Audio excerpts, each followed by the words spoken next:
But the definition on the blue letter also says plumping ripe, but you said it's not plumping ripe. Why would you say that when that's a part of the definition? You said that because you feel overripe means far beyond 12 in an attempt to disprove it. Which that is the reason why you said it. Because you felt that it meant beyond, far beyond 12. So yeah, let's use the beyond the prime definition and overripe, because that means, that gotta mean a lot past 12. Overripe, beyond the prime. So that gotta be past 12. But he said that because he wanted to disprove GMS. But plumping ripe means when she is that age. That's why he said it's not plumping ripe, which is what he said here. Okay? Because if so, that would mean we're correct. But it's a part of the definition and the webpage proves it. Blue letter. So why the fuck can't you use that then? Why he chose to use the overripe definition but didn't choose to use the plumping ripe definition? Because if he chose to use the plumping ripe definition, then obviously that would have to mean that it's when she's 12 years old. Come on, son. And nobody's fucking raping anybody or having sex with 12 years old, you dumbass. We already showed you on the last page that the flower of age by the Jews were considered to be 12 and a half years old. You already got that. What more do you need? But let's go on.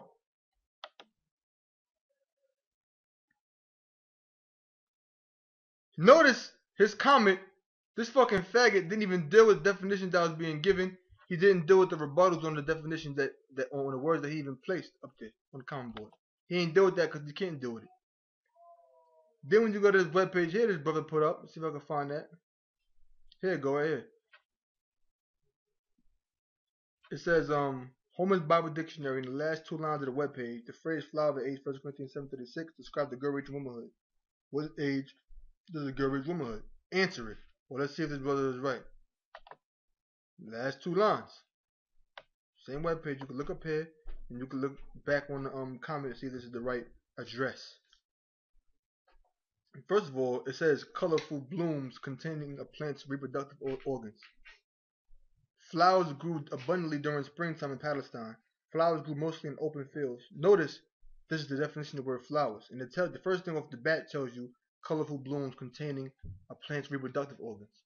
That's why when you go to the webpage here, and it explains to you the anatomy of a flower, it shows you, it says the flower. The flower is a reproductive unit of some plants. Parts of the flower include so on and so forth. But the main focal point is that the flower's reproductive unit is the reproductive unit. That's why I would say flower of age, because that's when the woman is reaching the age of reproduction. But let's go back, because the brother made a statement since the last 2 lines of the page. Let's see if he was correct. When you go to the last lines of the page, it says the phrase flower of age, 1 Corinthians 7:36, described the girl reaching womanhood. So flower of age represented a girl reaching womanhood. Well, what age does a girl reach womanhood? Upstate faggot alike. Huh? What age does the girl reach womanhood? The brother said answer it. You ain't answer it. Faggot. And I'm gonna keep calling you a faggot because you a fucking bitch ass nigga, man. Any damn way. Then the brother put up another website. Let's check that one out. Let's see if I can find that one.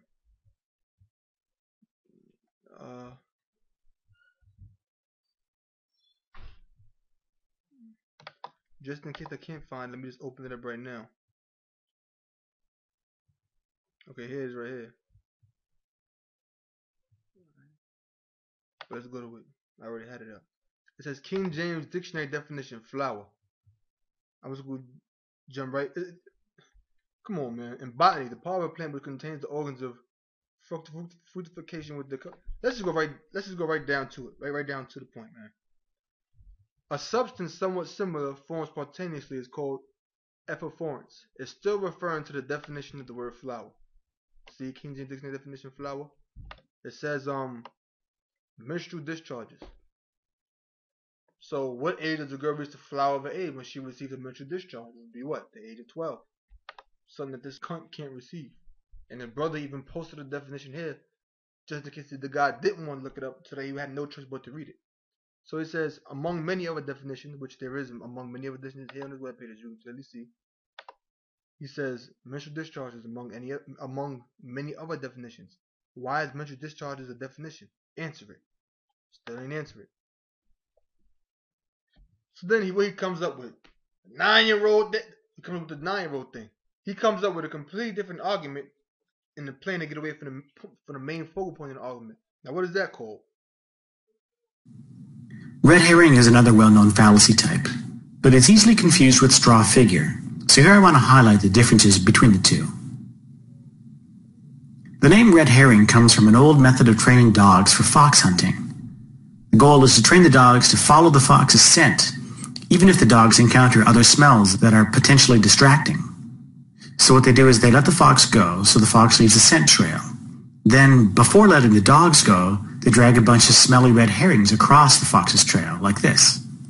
Then they release the dogs. When the dogs hit the herring trail, they'll be distracted by the smell, and some will be inclined to follow the herring trail instead. So the trainers try to get the dogs to stay on the fox trail and resist the urge to follow the herring. So what's what with this metaphor? Well, the fox is some argument, the original argument that is at issue in a debate.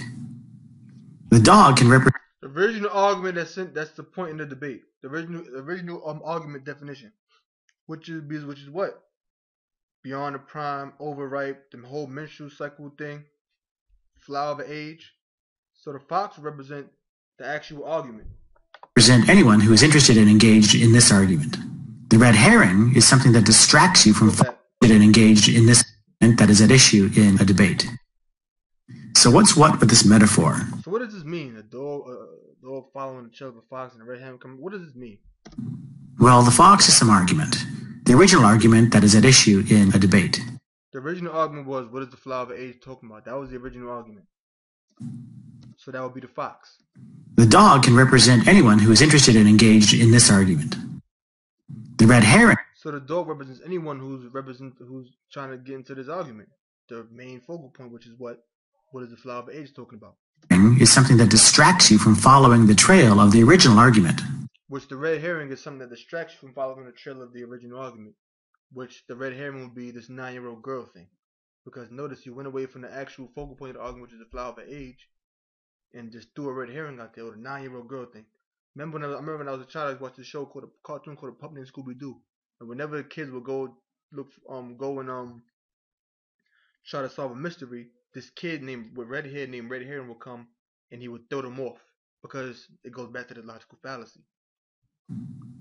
It might be a new and different argument that raises a different issue. See, that's what he did. He tried to go into a whole other thing because he couldn't deal with what was being asked him. Or simply an irrelevant comment that distracts from the main issue. What's important is that it's distracting enough to make the audience want to follow this new trail, away from the original argument and the main issue. In other words, you're trying to run away from it, smut. So putting all this together, you commit the red herring fallacy when, in an argument, you divert attention away from the main issue or the main line of argumentation by introducing something that changes the subject, that raises a new issue that isn't relevant to the preceding line of discussion.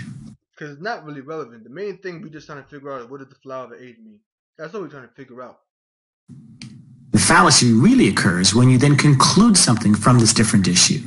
So that's what he's trying to do. He's trying to conclude something from this completely different issue. This whole 9-year-old girl thing is trying to make a conclusion of the flower of age thing going into raping 9-year-old girls. He's trying to make that the end of the argument because they can't do with everything else that's being asked in the very beginning. Presume that some conclusion has been established, and use this to claim that you've won the argument or said something relevant about the original argument. In this respect, the fallacy is very much like a straw figure fallacy, in that you are mistakenly or misleadingly saying that you've won an argument or refuted an argument when all that you've really done is avoid engaging the original argument. That's him, faggot. But it's different from the straw figure fallacy in that a straw figure involves distorting or misrepresenting some original argument and then knocking down the distorted argument. In a red herring, the arguer ignores the opponent's argument and subtly changes the subject. So to distinguish between the two, you need to ask yourself whether the arguer has knocked down a distorted argument or simply changed the subject. Here's a summary of the points just made.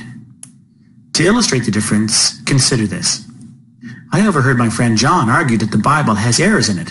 Funny, I never figured him for an atheist. This is a straw figure, not a red herring, since the conclusion being drawn is related to the main argument that his friend is making about the Bible.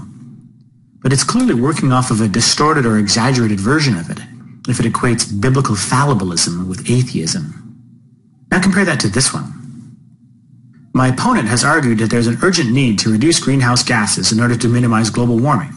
But the most serious problem facing future generations is the risk posed by nuclear weapons in the hands of rogue states and terrorists.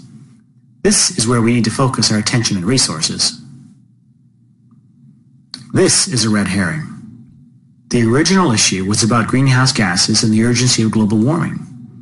This response sidesteps that issue and introduces a new issue. To avoid committing a red herring, the arguer would need to show that global warming isn't an urgent problem, or that reducing greenhouse gas emissions won't be effective in reducing it, or something like that. So in other words, he has to deal with the whole what's the flower of the age thing. Don't throw up some completely other shit. You gotta deal with what's being asked. Faggot. Nuclear weapons in the hands of terrorists is certainly a serious issue, but that fact does nothing to undermine the original argument about global warming.